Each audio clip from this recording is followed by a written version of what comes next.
Hello, welcome to the Trade Ideas Market Recap for Thursday, May the 8th.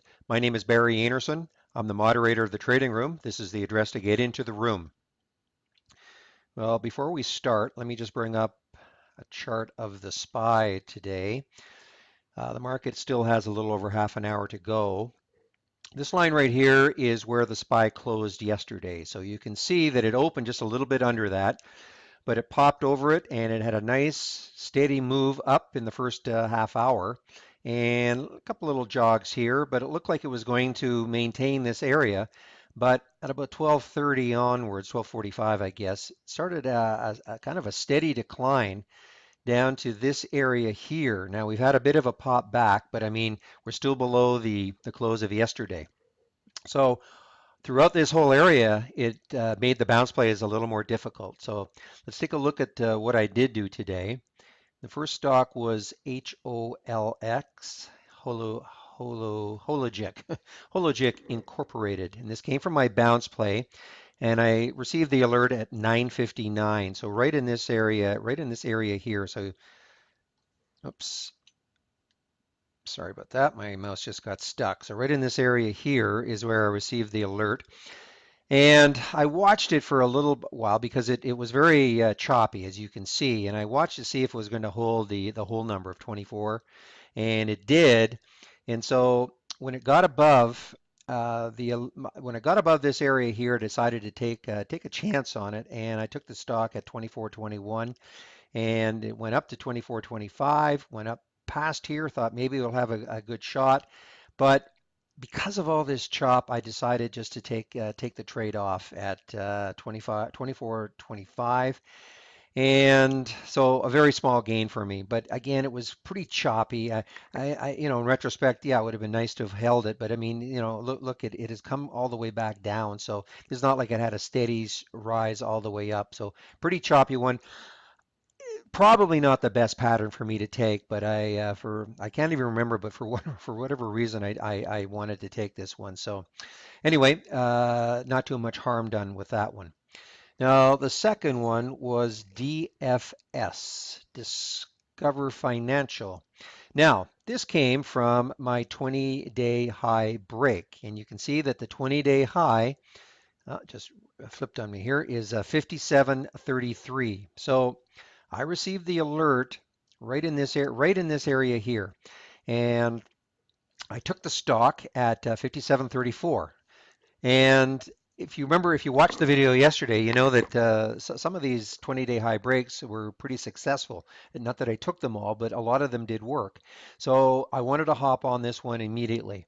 So I took it and got a little nervous around here because I mean, anytime it goes back to my actually back to the high, the 20-day high break, in theory I should be getting out. But I mean, I was only a penny above it, so I gave it a little more room. This is 57.30 it came down to, so I gave it a little bit more room, and I decided to take half off at 57.46 for 12 cents here. But then I did persevere and hold the last half for quite a while.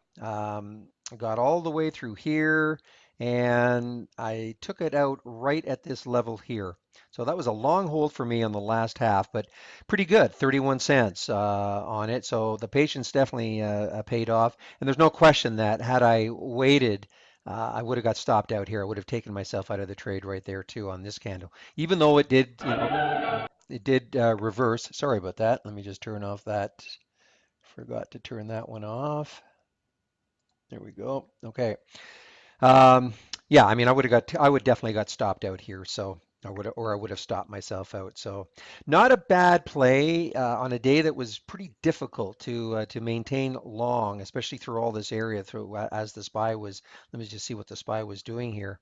Yeah, I mean, the SPY was starting to drift down all through this area, and this was actually going up, so this was contrary to what the SPY was doing, which allowed me really to hold on to it. Believe me, had it started moving down here and I saw the SPY doing this, I would have definitely been out.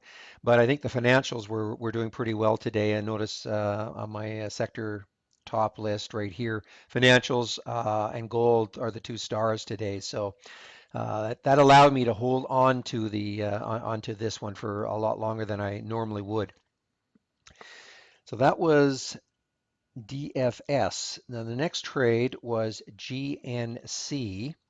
And again, it was from my bounce list. I'm not sure where it is. I have to go and find it, but I mean it's somewhere. I think it's around noon or so. Let me just see. Here it is, noon.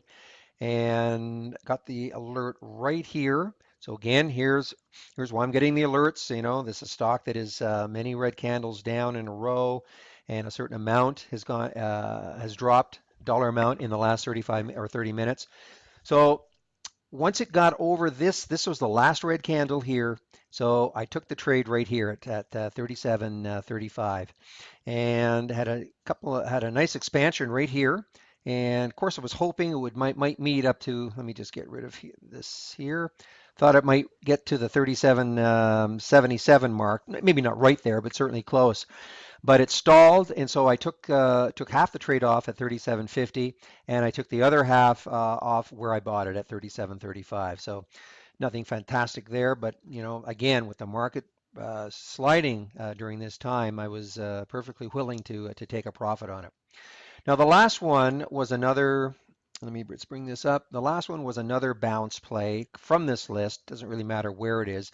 I'm actually showing you this more as a bit of an education or as a tip to always obey your stops. Now, I got into the stock at 28.12.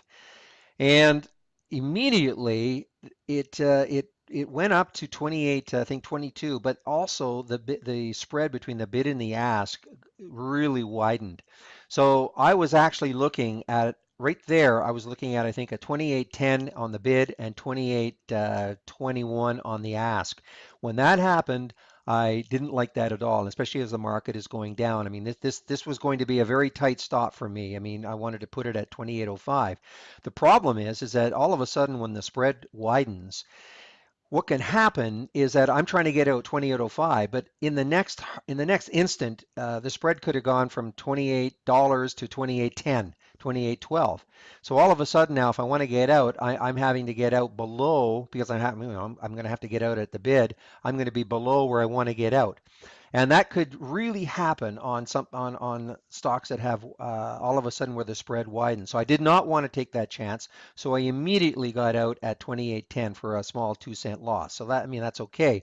But the principle was that when that spread widened, all of a sudden you know, the fact that I want to get out at right at the low of this candle here at 28.05, that became a dicey. That became very dicey. So, and you can see exactly what happened right after that. I mean, all of a sudden now we're down to 28.02, and then it just starts to drop. So also, not only that, I mean, when I talk about getting out of a stock when the spread widens and you don't feel comfortable and the market's going down and you're in a long play, a lot of bad things can happen. Again, if you ever think about being pig-headed, just and you don't want to prove yourself wrong or you don't want to admit that you were wrong in a trade, just take a look at this one because, you know, I mean, I this is over a $2 drop. And you know, I mean, even right here, if I could have got out here on a normal situation, and I decided, well, maybe it'll hold 28. Well, maybe it'll hold 27.87. Maybe it'll hold all the way down. And I'm sure I've done it before. I'm hopefully I will never do it again. But if you're ever in that situation where you think, oh well, you know what, maybe I'll add to it, or maybe it'll rebound from here, and then you're watching a manageable risk turn into something that you really didn't need to happen, and it can cause you a lot of anxiety when that happens. So that's just my I get on my soapbox and say always obey your stops. Well, that's it for today. Here's how to get into the room. Excuse me. And you can log in as a guest or use your Facebook or your Twitter account to log in. I hope to see you in the room on Friday.